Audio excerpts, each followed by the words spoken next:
sekali lagi antara kementerian yang sempat diinterview oleh media daripada China adalah Kementerian Belia dan Sukan.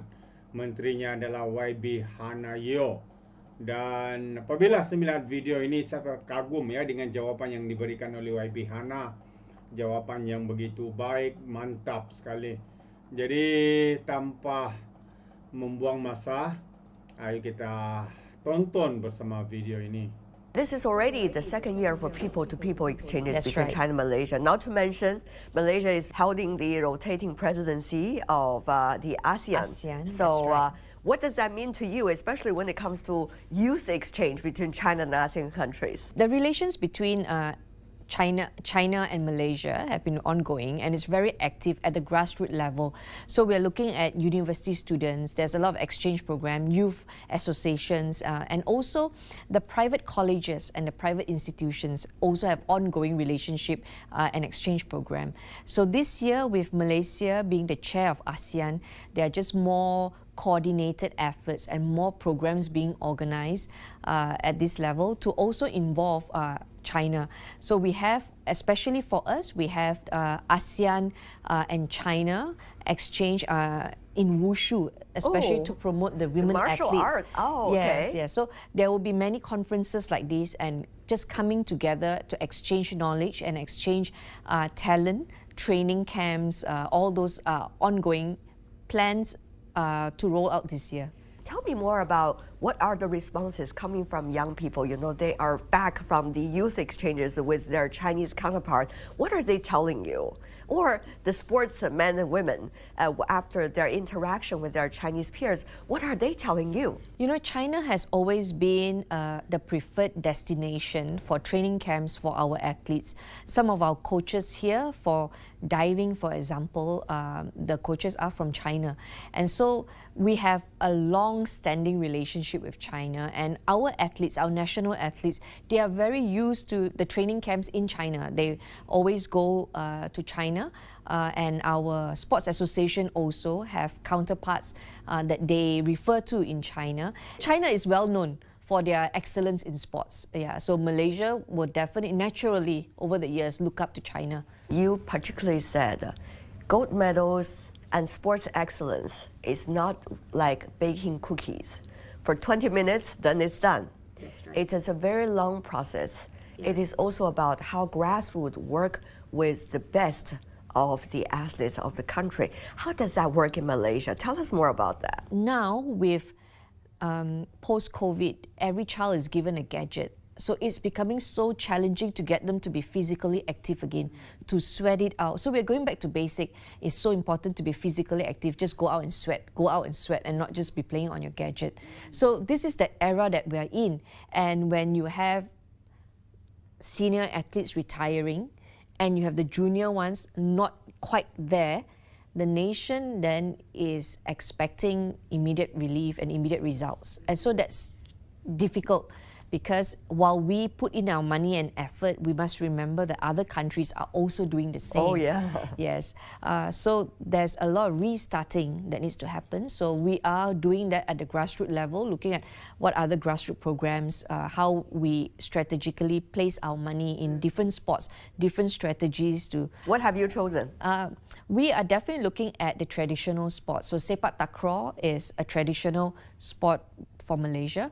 I just launched it just now, just a while ago, and just looking into, you know, which sport can promote our strength better, and it's not expensive, and it will give Malaysia an advantage over other nations. So we need strategy, and we also need to learn from other more successful countries. So when it comes to high performance sports, we partner with Japan. Like I said, China is a constant partner of Malaysia, and we're here just to learn how others do it. Yeah. Over the years, we see friendship has been nurtured through sports. For example, one of the most well-known badminton player from your country, Li Zongwei, is such a household name in China. Yes. And everybody respects him because whether he's winning or losing, he's always presenting with his best any moment. So I wondered, how do you see these kind of sportsmen and women excellence in Malaysia? And what does that say to us in a way about Asian values and Asian strength if you look at the resilience of these sportsmen and women? The thing I like about Chong Wei is that he's not arrogant or proud, even though he is a household name. And he's very passionate about helping the juniors and helping the younger ones to develop a name in that sport. And so athletes like him, very hard to find, where you put the nation first and you put the juniors ahead. So this is something that I definitely want the younger athletes to learn, how to be selfless when you are successful, because sports excellence is all about patriotism and how you inspire others to play that sport. And so Chong Wei plays that role. He is now in our Road to Gold committee. As you know, Malaysia, we have not achieved Olympic gold yet. And so Chong Wei and Nicole David, they are star athletes who are now helping others to try to build a name for themselves. I have seen Chong Wei and Lin Tan together, and that kind of sportsmanship. His Chinese counterpart. Yes, where you fight each other in court, but the moment you leave the court, you are the best of friends. And that's the kind of sportsmanship that we want other athletes to learn. That, you know, today with social media, it's so easy to have, you know, just the cancel culture. You write each other off online, and as though that person does not exist. That's not what we want to promote in sports. We want healthy competition, and therefore we need icons like that to tell people that, you know, winning is not everything, and losing is also not the end. I always encourage young people, children and parents to invest in sports, because it's only in sports that our young people learn how to play by the rules. You follow the rules. Everybody has the same rule. And if you don't play by the rule, you're disqualified. And so there is a level playing field for every player. You can participate in a safe way, you can play sports. And sports will teach people not to give up, because you go in. It's a great learning process, yes, isn't it? There's a 50% chance you will lose. And if you lose, what do? You come back stronger. And so it is worth investing in sports. If you want to teach children how to cope with life and pressure and stress, send them to do sports. We also see this kind of sports exchanges in a way at a time of confusion will be able to bring people together. Yes. How do you and your colleagues from other ASEAN countries are working together to make sure that will happen? We have a few engagement where we meet the sports minister from other countries. So for example, when we were in Paris, I met the sports minister of Singapore and the sports minister of Indonesia, and we spoke about how, at the youth level, maybe we should organize more tournament and competitions together. You know, when we are in the region, Southeast Asia, we think like we are a team. Then when we go to Asian Games, or when we go to Olympic, for example, the Asian community and support each other. So if Malaysia is not playing in that game and China is playing or Japan is playing, you go ahead and cheer for them. We cheer for yes, China indeed. and we cheer for Japan.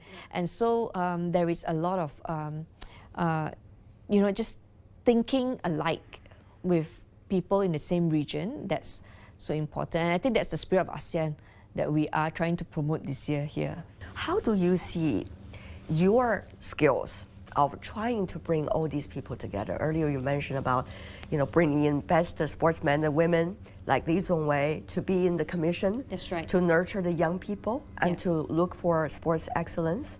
You also try to gear up the whole society. Yes. Not to mention to work very hard with the Prime Minister to put sports on top of the agenda for his itinerary. So how does that work? So you see, sports, when we talk about sports, people always talk about winning medals, but sports is more than just winning medals. There is the lifestyle component. There is the sports as a unity tool to unite people together.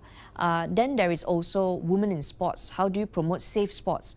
And so I'm here doing my best to promote an ecosystem that is no longer dependent just on one minister or one star athlete. You want it to be a grassroots effort, an ecosystem. Even without this minister, even without Lee Chong Wei, badminton is still being practiced, and that's what you want. And so we have introduced a lot of tax deduction initiative to make it attractive for people to send their kids for sports training. So if you send your children to sports training, you can keep the receipts. I see. And we have a tax deduction of 1,000 ringgit for taxpayer, so they can spend it on themselves to pick up a new sport, on their spouse, on their children. And for 2025, our Prime Minister has even extended that to the parents of the taxpayers, which means today, if your grandmother and the grandchild want to play football together, they can do sports training together and use the receipts. So we are promoting intergenerational engagement when they do sports together. And there's a family issue over That's there. right, yes. Bring everybody together. Yes. In a traditional and yet vibrant society like Malaysia, how are you and your colleagues try to deal with some of the so-called sensitive issues, but also graduating to make sure it is a concept that the society will be happy to accept? I'm sure it is a process, Yes. just like what you are doing right now with sports, Yes. to promote it as both as a family issue and also as a society advancement issue. So sports is very unique because when you are looking at the best person to play that game, you want to look at skills and not the skin color. And therefore, whoever has the best chance to score a goal, we send them out, they put on the national jersey and you go and you fight for Malaysia. And so that's very easy for people to understand that when you are competing globally with so many people, you know, the best person should be representing Malaysia. And you need everybody, you need every talent to have a go at it. And so sports is very unique in that sense because it tells the story of unity, and we want to do that more and more, especially when your athletes are all young people. How do you see Asian countries such as China and Malaysia can work closely, can be each other's camaraderie, and can feel stronger and more confident about the world once we have the bridge? We are now trying to get our younger generation to interact and visit and see, you know, the rich heritage of both nations. And at the core of these two, you see values system that are very similar. You honor your parents. You fight for the family unit. You know, the family unit is very, very important. Spirit of excellence. You know, hard work. When you look at athletes from China, you just see pure hard work. When you look at your diver, you know this person doesn't rest. This person would have done many, many, many dives to achieve a perfect score of 10, 10, 10. And so there's so much that I think we can learn from China, and China has opened their hands to say we are here to help in whatever way.